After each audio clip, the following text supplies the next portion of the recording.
नमस्कार विद्यार्थी मित्रांनो, लक्ष सरकारी नोकरी या एज्युकेशनल चॅनलवर आपले पुन्हा एकदा स्वागत।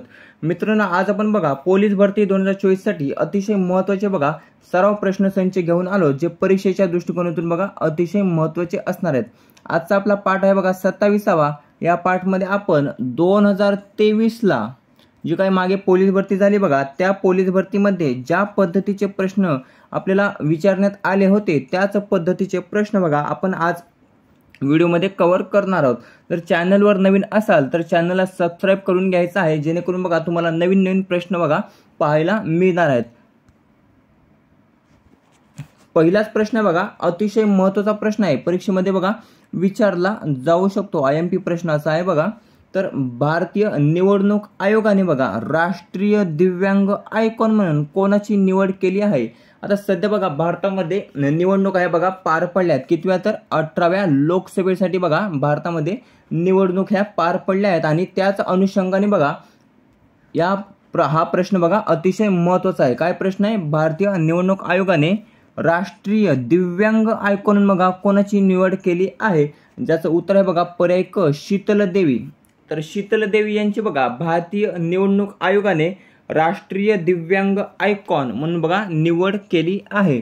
आता ही शीतल देवी कोण आहे? तर बघा शीतल देवी ही बघा पॅरा ॲथलीट आहे शीतल देवी, आणि ही दिव्यांग आहे आणि यांचीच निवड बघा निवडणूक आयोगाने राष्ट्रीय दिव्यांग आयकॉन बघा निवड केली आहे। कोण आहे? पॅरा ॲथलीट आहे। कोणत्या राज्याची किंवा केंद्रशासित प्रदेशाची? तर बघा जम्मू आणि काश्मीर या केंद्रशासित प्रदेशाची आहे बघा शीतल देवी, जी हँडिकॅप किंवा दिव्यांग आहे।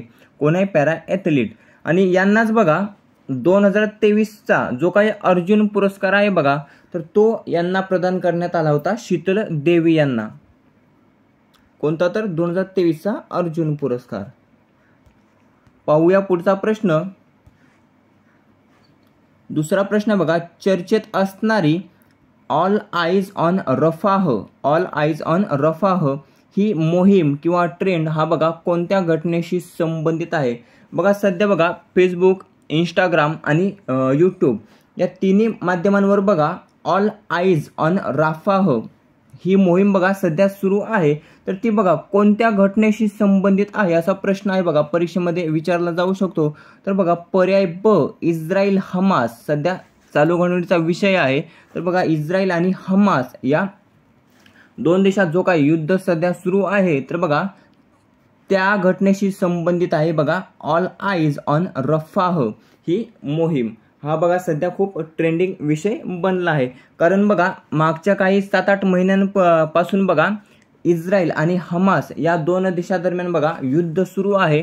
आणि मागेच बघा गाझा पट्टीमध्ये बघा इस्रायलने भरपूर नुकसान केले होते, त्याच पद्धतीचे नुकसान बघा आता हमासमधील रफाह हे शहर आहे बघा, आणि या शहरावर बघा आता इस्रायलने हमले करण्यास सुरुवात केली आहे। आणि त्याचाच निषेध म्हणून बघा ऑस्ट्रेलिया तसेच भारतामध्ये बघा ऑल आईज ऑन रफाह ही मोहीम किंवा ट्रेंडिंग हा बघा सध्या सुरू आहे। तिसरा प्रश्न आहे, भारत नौदलासाठी कोणत्या देशाकडून बघा 26 राफेल एम विमान खरेदी करणार आहे? ज्याचं उत्तर आहे बघा पर्याय ब फ्रान्स। तर भारत हा बघा नौदलासाठी फ्रान्स या देशाकडून 26 राफेल एम विमान हे बघा खरेदी करणार आहे। आता एक प्रश्न देतो, त्याचं उत्तर तुम्हाला कमेंटमध्ये द्यायचं आहे। आता भारताने बघा ब्राह्मोस क्षेपणास्त्र हे बघा कोणत्या देशाला निर्यात केले होते? ब्राह्मोस क्षेपणास्त्र कोणत्या देशाला निर्यात केले होते याचं उत्तर तुम्हाला कमेंटमध्ये द्यायचं आहे। आता प्रश्न आहे बघा उत्तर आहे फ्रान्स। तर फ्रान्स या देशाबद्दल बघा जे काही दोन महत्त्वाचे चालू घडामोडी आहेत बघा ते देखील आपण पाहूया।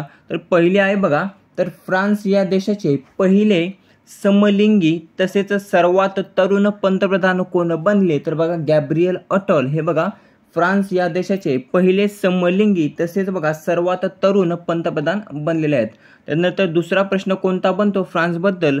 तर बघा दुसरा प्रश्न आहे, भारतामध्ये जो काही 75वा प्रजासत्ताक दिन पार पडला, तर त्यावेळी बघा प्रमुख पाहुणे म्हणून कोण आमंत्रित होते तर बघा फ्रान्स या देशाचे राष्ट्रपती इमॅन्युएल मॅक्रॉन हे बघा 75व्या प्रजासत्ताक दिनी बघा प्रमुख पाहुणे म्हणून आमंत्रित होते. चौथा प्रश्न आहे, दक्षिण भारताची गंगा किंवा दक्षिण गंगा असे बघा खालीलपैकी कोणत्या नदीला किंवा नदीस म्हटले जाते तर पर्याय ड बघा गोदावरी नदी. तर गोदावरी नदीला बघा दक्षिण भारताची गंगा तसेच दक्षिण गंगा म्हणून बघा ओळखले जाते. आता प्रश्न गोदावरी बाबत आहे, तर गोदावरीची थोडीशी माहिती पाहूया. तर बघा लांबी जवळपास किती आहे तर बघा 1450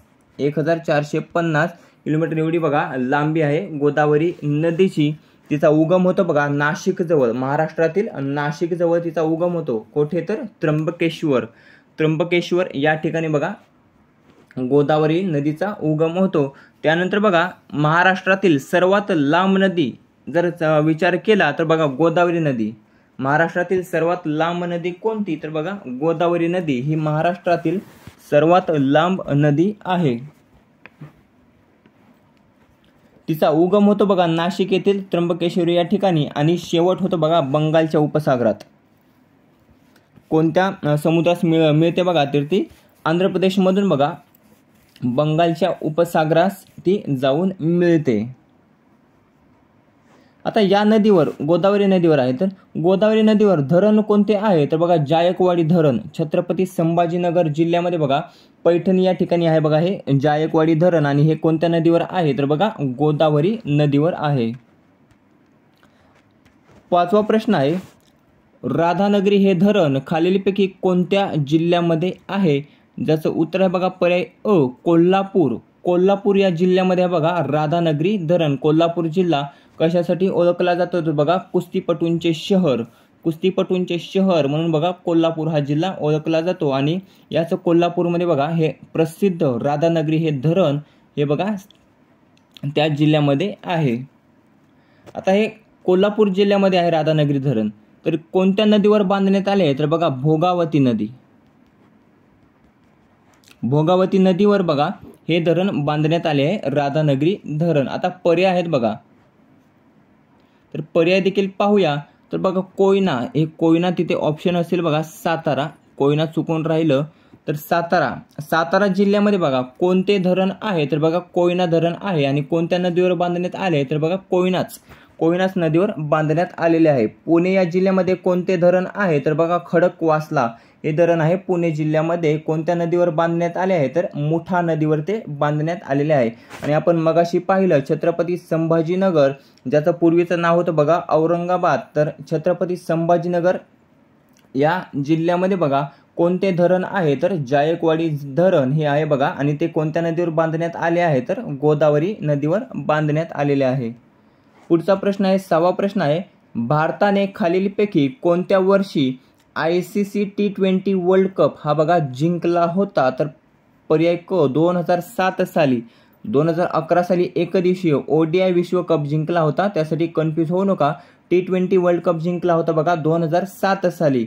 आता कर्णधार कोण होता तर बघा महेंद्रसिंग धोनी हा बघा त्यावेळीचा कर्णधार होता. आणि त्यांच्या नेतृत्वात बघा भारताने ODI विश्वचषक, त्यानंतर T20 विश्वचषक आणि चॅम्पियन्स ट्रॉफी असे 3 महत्त्वाचे कप बघा महेंद्रसिंग धोनी यांच्या नेतृत्वात त्यांनी आपल्या भारताने बघा जिंकलेले आहेत.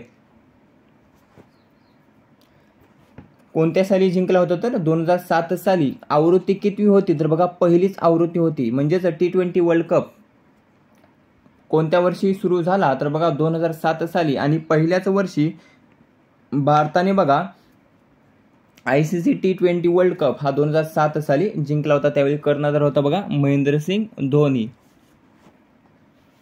आता प्रश्न आहे क्रिकेटबद्दल. तर बघा सुरुवातीला आपण ICCची माहिती पाहूया.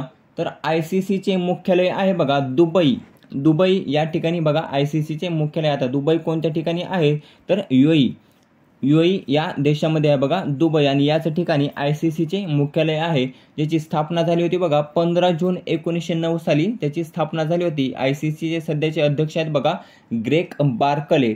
यानंतर आता पाहूया BCCI. तर BCCIची स्थापना झाली होती बघा 1928 साली. मुख्यालय आहे मुंबई या ठिकाणी बघा आणि सध्याचे अध्यक्ष आहेत रॉजर बिनी. आता पहिला आवृत्ती 2024चा जो काही T20 वर्ल्ड कप आहे तो कोणत्या देशात खेळवण्यात येत आहे तर बघा अमेरिका आणि वेस्ट इंडिज या दोन देशादरम्यान बघा हा खेळवण्यात येत आहे. आता महिलांचा कोणत्या देशात होत आहे तर बघा बांगलादेश या देशामध्ये होत आहे. ब्रँड ॲम्बॅसेडर जर रिव्हिजन म्हणून पाहायचे असेल तर बघा शाहीन आफ्रिदी हा जो काही पाकिस्तानचा खेळाडू आहे तो देखील बघा आता ब्रँड ॲम्बॅसेडर बनलाय ICC T20 वर्ल्ड कप 2024चा. त्याचबरोबर बघा भारताचा Yuvraj Singh, waste इंडिजचा Chris Gayle आणि उसेन बोल्ट हे 4 बघा आता ICC T20 वर्ल्ड कप 2024चे ब्रँड ॲम्बॅसेडर बनलेले आहेत.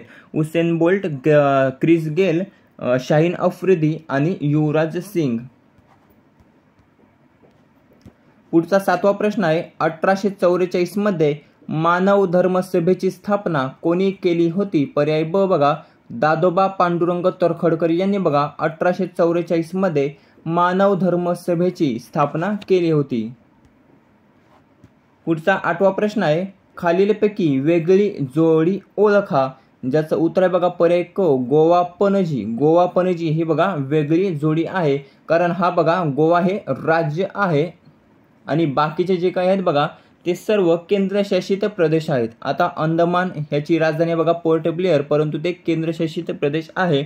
पुढचा आहे बघा लक्षद्वीप हे देखील केंद्रशासित प्रदेश आहे, त्याची राजधानी बघा कवरती.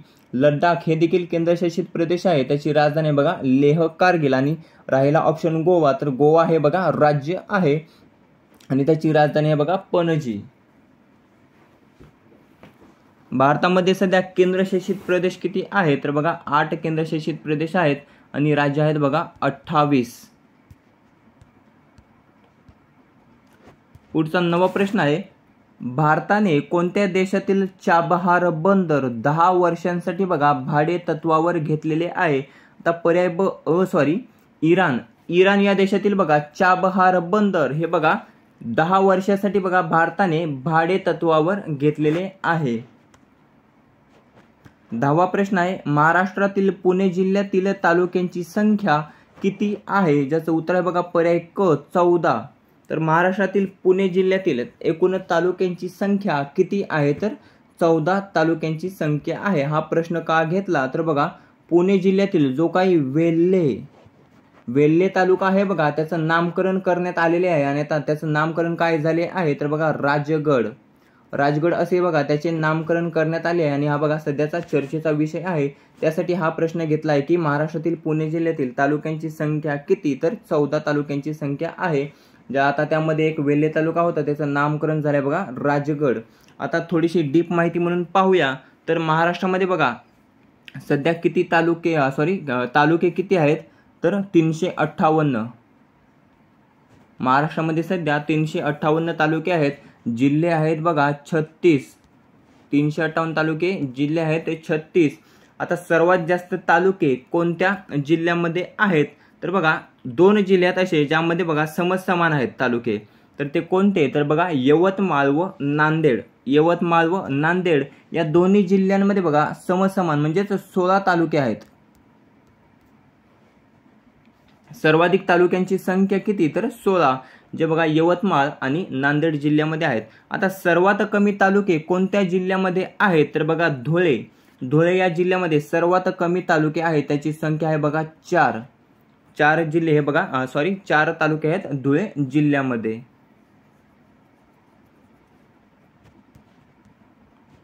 पुढचा 11वा प्रश्न आहे फेडरेशन कप 2024 मध्ये नीरज चोप्राने कोणते पदक जिंकले आहे? गोल्डन बॉय म्हणून बघा ओळखला जातो नीरज चोप्रा आणि फेडरेशन कप 2024 मध्ये त्याने कोणते पदक जिंकले आहे तर बघा सुवर्ण पदक जिंकले आहे. आवृत्ती कितवी होती बघा फेडरेशन कप 2024 ची तर बघा 27वी आवृत्ती होती, ज्याचं आयोजन केलं होतं बघा भुवनेश्वर. भारतातील भुवनेश्वर या ठिकाणी बघा त्याचे आयोजन केले होते. आता भुवनेश्वर कोणत्या राज्यातील आहे बघा तर ओडिसा या राज्यातील आहे बघा भुवनेश्वर हे शहर आणि याच ठिकाणी त्याचे आयोजन करण्यात आले होते. आणि यावेळी बघा नीरज चोप्राने 82.27 एवढा बघा भालाफेक करत यामध्ये सुवर्ण पदक जिंकले आहे. त्याचबरोबर बघा दोहा डायमंड लीग मध्ये नीरज चोप्राने कोणते पदक जिंकले होते तर बघा रौप्य पदक जिंकले होते. फेडरेशन कप मध्ये सुवर्ण पदक आणि दोहा डायमंड लीग मध्ये कोणते पदक तर रौप्य पदक जिंकले होते. दुसरं टोपण नाव काय तर बघा गोल्डन बॉय नीरज चोप्रा. कोण आहे तर तो भालाफेकपटू आहे. पुढचा 12वा प्रश्न आहे खालीलपैकी कोणता पक्ष राष्ट्रीय पक्ष नाही. ज्याचं उत्तर आहे बघा पर्याय ड राष्ट्रवादी काँग्रेस पार्टी. हा बघा जो काही पक्ष आहे तो बघा राष्ट्रीय पक्ष नाही. बाकी बघा सर्व पक्ष राष्ट्रीय पक्ष आहेत. म्हणजेच भारतीय जनता पार्टी, आम आदमी पार्टी आणि बहुजन समाज पक्ष किंवा पार्टी हे तिन्ही पक्ष बघा राष्ट्रीय पक्ष आहेत. आणि राष्ट्रीय पक्ष कोणता नाही तर राष्ट्रवादी काँग्रेस. भारतामध्ये सध्या राष्ट्रीय पक्ष किती आहेत तर बघा 6 राष्ट्रीय पक्ष आहेत.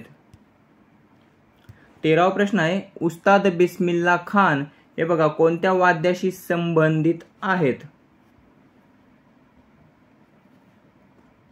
ज्याचं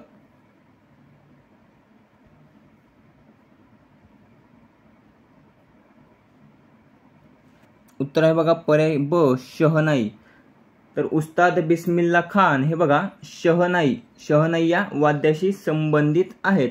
आता बासरी या वाद्याशी संबंधित कोण आहे तर बघा हरिप्रसाद चौरसिया हे बघा बासरी या वाद्याशी संबंधित आहेत. सतार या वाद्याशी संबंधित कोण आहे तर पंडित रविशंकर हे सतार वाद्याशी संबंधित आहेत. आणि तबला या वाद्याशी संबंधित कोण आहे तर झाकीर हुसेन. 14वा प्रश्न आहे मानवाच्या हृदयाच्या ठोक्यांच्या आवाजाची तीव्रता किती डेसिबल असते. ज्याचं उत्तर आहे पर्याय ब 15 डेसिबल.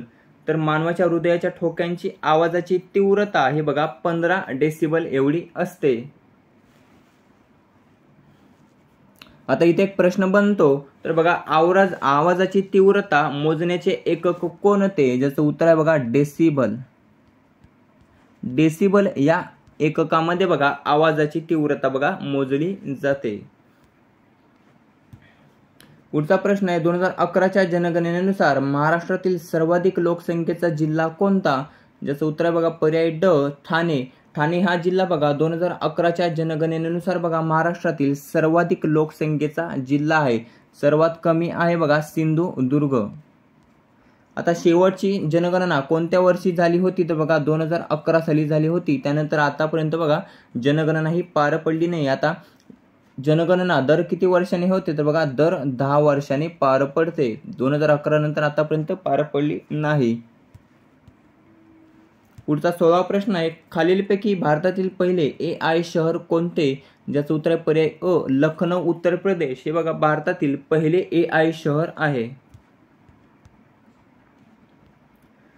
आता पहिला दिवसाचे जे काही महत्त्वाचे चालू घडामोडीचे प्रश्न ते आपण पाहूया. त्याचा पाठ असणार बघा 118वा. या पाठमध्ये आपण 31 मे 2024 मध्ये बघा जे काही महत्त्वाचे चालू घडामोडीचे प्रश्न बनतील ते सर्व प्रश्न आपण कव्हर केलेले आहेत. पहिलाच प्रश्न आहे बघा 72वी महाराष्ट्र राज्य वरिष्ठ गटाची ॲथलेटिक्स स्पर्धा कुठे आयोजित करण्यात आली होती. ज्याचं उत्तर आहे बघा पर्याय ड नागपूर या ठिकाणी बघा त्याचे आयोजन करण्यात आले होते. पुढचा दुसरा प्रश्न आहे रेड फ्लॅग 24 हा युद्ध सराव कोणत्या दोन देशांदरम्यान बघा आयोजित करण्यात आला. ज्याचं उत्तर आहे पर्याय क भारत आणि अमेरिका या दोन देशांदरम्यान बघा रेड फ्लॅग 2024 हा युद्ध सराव बघा आयोजित करण्यात आला आहे. आता आयोजन कोणत्या देशात होत आहे तर बघा अमेरिका याच देशामध्ये बघा त्याचे आयोजन होत आहे. पुढचा तिसरा प्रश्न आहे UNO तर्फे मरणोत्तर डॅग हमरस्कॉल्ड 2024 पदक कोणाला प्रदान करण्यात आलेले आहे. पर्याय ब धनंजय कुमार सिंग यांना बघा UNO तर्फे मरणोत्तर डॅग हमरस्कॉल्ड 2024 पदक हे बघा प्रदान करण्यात आलेले आहे.